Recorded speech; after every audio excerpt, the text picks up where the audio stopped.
Shaka Sherpa. This is the first ancient special site we are intending to visit on our journey. It's in Bosnia. It's about the Bosnian pyramids and the Bosnian tunnels. And there are many claims, and there's a huge controversy going on in the whole world in archaeology whether this is true or not. Let's dig a little bit into the details. Today we are on the second site. It's about maybe the largest pyramid in the world, and there's a huge discussion about this, whether it's true or not. It's the Bosnian pyramid. A pyramid completely still covered in trees, like the Indonesian pyramid, 11,500 BC. So it might be still true that there is a pyramid beneath, but we really don't know at the moment, and it's really a controversy. Anyhow, we are now at the tunnels, and the tunnels are of about 1.8 kilometers away from the pyramid. They have excavated the tunnels without external funding 2.8 kilometers, and it is said that they may be going towards the pyramid. The most interesting things on the tunnels are the fact that these tunnels are completely filled again with stones and mud. So who on earth makes huge tunnels and then later on fills them again? What is the reason for this? This is Semir Osmanagic, who in 2005 claimed that he had found the largest human-made ancient pyramids on the whole world. He is a Bosnian American businessman based in Houston, Texas. In 2016, Osmanagic has constructed and found the tunnels, what he calls the roughneck tunnels. And he completed the complete archaeological park on one of these hills, where he attracts volunteers who are constructing botanical gardens, holding meditation sessions, and attracting a lot of tourists to the site. So, is all of this true, or is this a huge hoax? So these are the Bosnian tunnels, and to the left you see here the entrance. It's the hill, and it's remarkable. The whole hill is owned by Osmanagic. Kind of strange, right? If this is a national history site, ancient history site, that he owns this hill. Okay, the tunnels are excavated, you see some wood constructions inside, and this was our friendly tour guide who nicely tried to answer all the time all the questions.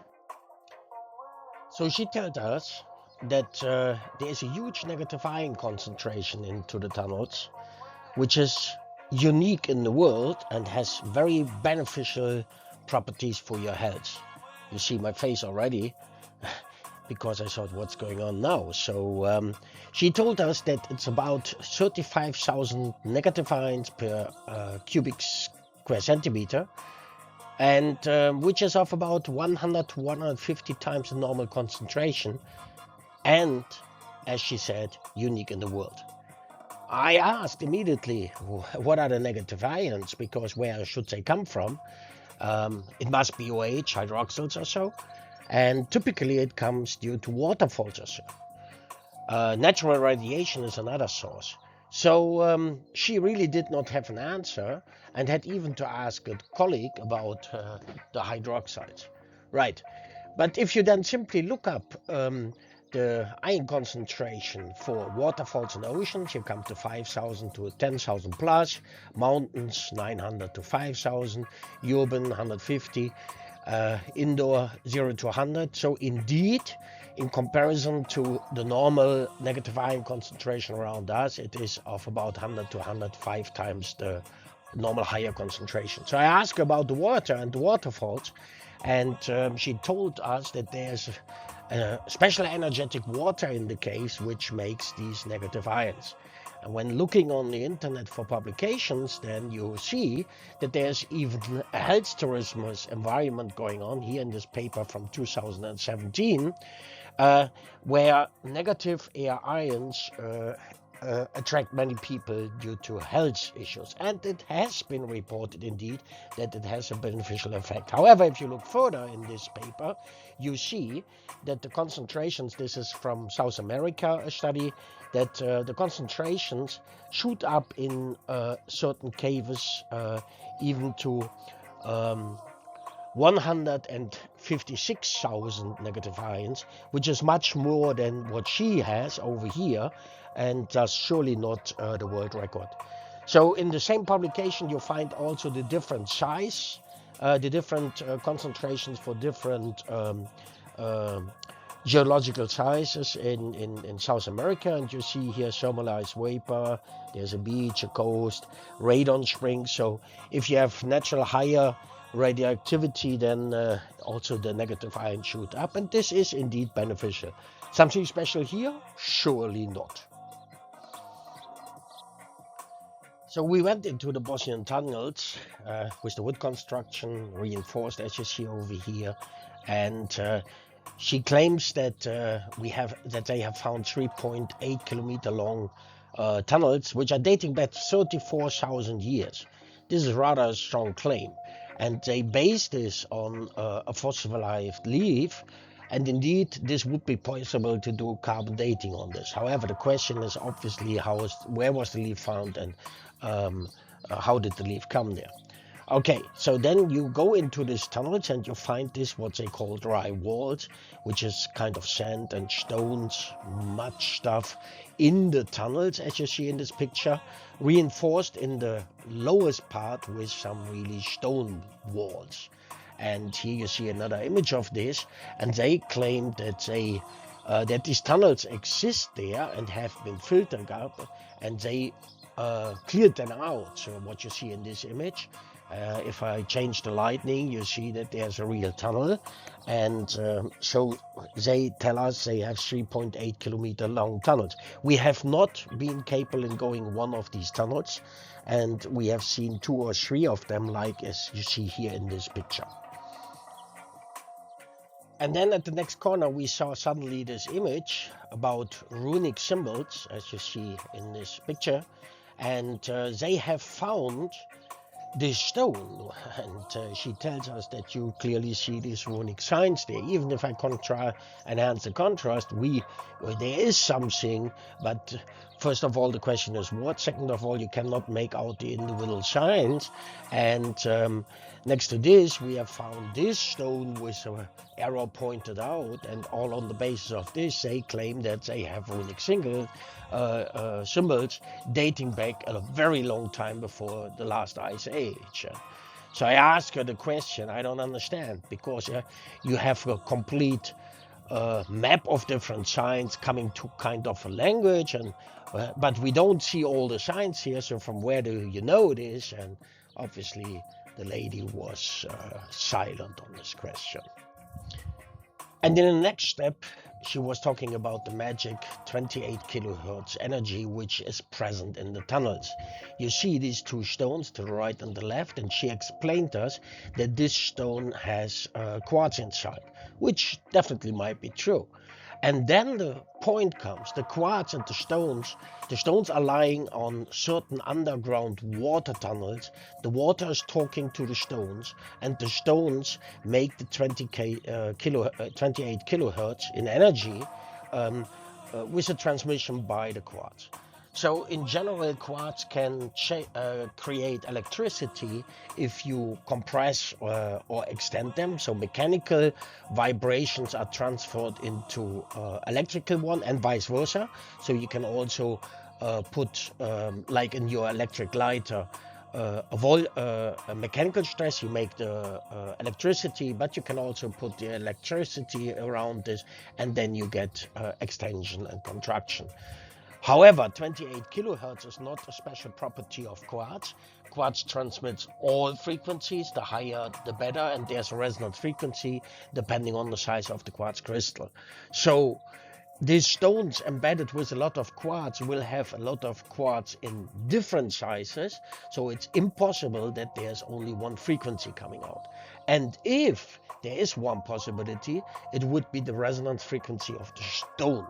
And then the stone vibrates like a bell in a church, and this vibration is coupled to the quartz crystals, and this can in principle changed into electricity with a certain frequency. But then first of all, the frequency would be in the more hertz regime, because the stone has this huge mass, and second of all, the quartz crystals are orientated in all different directions, so you would need to take the integral, the average of all the quartz crystals, and because of the different orientation, for sure there will be averaging out of the signal. So that this leads to 28 kilohertz is full nonsense. And then obviously it did not stop. We hit a special stone I'm sitting in front of, and the lady told us all to gather around this stone, which we did. We unfortunately don't have a photo from the other guys. And then she told us we have to push down our hands while standing towards the stone, not touching the stone, and we will feel the magic 28 kilohertz. We did all. And Oris, you see smiling there, said, yes, I feel the tinkling in my fingertips. And I was responding, obviously, if we all bend down standing, not touching the stone, the blood rushes in your fingertips, and there you feel the tinkling. What the tour guide did not really appreciate. In the next step, she showed us a small opening rather far away with the magic water. And if you zoom in, then you see a small waterbed over there. And if you look closely, you see even a hose going there. So it's not quite clear if the water is kind of an internal lake or if they don't fill it simply with water from the inside. However, she showed us even a chemical composition, and if you look into the details, again, nothing special is there about this water. And then it was getting fully amazing, because we were confronted with the fact that magic water makes magic crystals. So here you see the tunnels with the water, which we did not see. And then there is this poster here to the left-hand side. And she explained us the following, that Dr. Masuro Emoto in Japan did freeze crystals of water also from this cave. And because from this cave and its energy, the molecules, the water molecules, remember the energy and make these beautiful crystals. Even more, they are standing that the Bosnian tunnels remembers the best of electromagnetism. This is really weird. Ultrasound levitation frequency, which never has been shown. The Schumann resonance does exist. It is wrongly written here. It's 7.8 hertz of the Earth, but it's so low in frequency that it is impossible to change the molecules, and obviously the high negative ion concentration. So the first thing I was confronting her is, tell me, explain me how all these things change the water molecules, and then in a later stage, if you freeze them, change the crystal structures. No answer, obviously. So I was looking up this Masaru Emoto, because from crystal growth we know that there are, I think, more than 43 crystal habits making different ice crystals. And indeed, there's a Japanese guy working on this. So this Masuro Emoto, I did not found him in Web of Science. And why? Because he is not a scientist. He is a Japanese businessman, and he graduated from a university, but not with a degree in science, with a degree to internal relations. So it's a pseudo scientist making all these claims and supporting the claims of Osamalich. But it even did not stop there. The lady told us that the water molecules and the crystals even react to music while crystallizing. So what on these images you see, she told us, look, if there's classic music, if there's loved water from the pyramids, then you form these nice hexagonal structures. While if there's rock music or some other heavy music, polluted, then you don't see the hexagonal structures. I explained to her it's that music are sound waves, and that the sound waves move the molecules while creating the crystal, growing into the crystal, and that this additional sound wave movement makes a more random pattern and does not really help the molecules to find the energetic lowest energy position, thereby ending up naturally in disordered crystals. And again, there was no reaction from the lady anymore. So after the experience in the tunnels, we could not resist of having a strange feeling about everything. So here you see a map, actually. You see here the Bosnian pyramid, the Temple of Mother and Earth, all of what Osama just called them. And then the hill here in the front with all the sites, the museum exhibition, the underground labyrinth. Then you see a Stonehenge type of structure built. You have the golden labyrinth for health and healing. All this mountain belongs to him now, and he is exploiting this. And you do find actually the whole street with food stores and with a museum and drinks. All this belongs to this guy. So we went into the museum on this same kind of street of the hill, and there was not really much inside except for this bookshelf which you see with all the books. And guess, all the books are books written by Osamalich, pseudo-science about his view about the Bosnian pyramids and other ancient sites and the history of the world. So this was the first update about the Bosnian pyramids. At this moment, the tunnels only, and I leave it up to you. What do you think? At least everything disappointed us quite significantly, and the way it is presented makes me really a little bit stomach. All right, so if you like this video, more updates will follow on the pyramid by itself. Don't forget to hit the like and subscribe button below to not miss any further updates. And I also enable the comment section, so please feel free to write something down in the comments. Shaka Sherpa.